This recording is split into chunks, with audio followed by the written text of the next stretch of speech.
केंद्रीय गृहमंत्री अमित शाह यांनी केलेल्या वक्तव्यानं खूप मोठा वाद निर्माण झालेला आहे. संसदेत देखील त्या संदर्भात निदर्शन असं आहे की तो वाद नाही आहे, ही जनभावना आहे. वाद कसला वाद? तुम्ही असं कसं म्हणू शकता की फॅशन आहे? आंबेडकरांचं नाव घेणं हे फॅशन आहे काय? अहो, गांधी, आंबेडकर हे या जगाचे विचारस्तोत्र ठरलेत.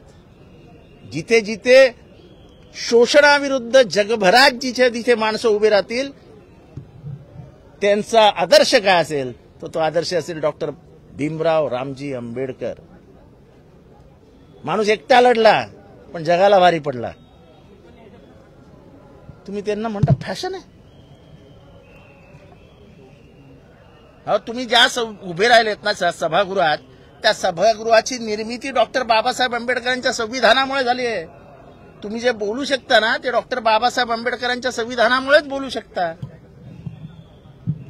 या देशातल्या प्रत्येक नागरिकाने हा जप केलाच पाहिजे, आंबेडकर आंबेडकर आंबेडकर आंबेडकर आंबेडकर.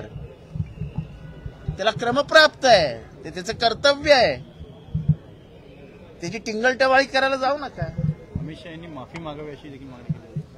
त्यांनी माफी मागावी का मागू नये हा माझा प्रश्न नाही. प्रश्न हा आहे की आज त्यांनी डॉक्टर बाबासाहेब आंबेडकरांच्या संपूर्ण म्हणजे त्यांनी जे काही केलंय त्याची टिंगलटावाळी केलेली आहे. अहो, नरकातनं आम्हाला बाहेर काढलो. तुम्ही आम्हाला देवळात येऊ देत नव्हते, तुम्ही आम्हाला पाणी पिऊ देत नव्हते, आमचा हात लागला तर जाऊन आंघोळ करत होते, आम्हाला नोकऱ्या नव्हत्या, आम्हाला शिक्षण नव्हतं. हे कोणामुळे मिळालं आम्हाला? भारतातले 85% लोक यांनी तर बाबासाहेब आंबेडकरांचा देव्हाऱ्यात फोटो लावला पाहिजे. 85% लोकांनी.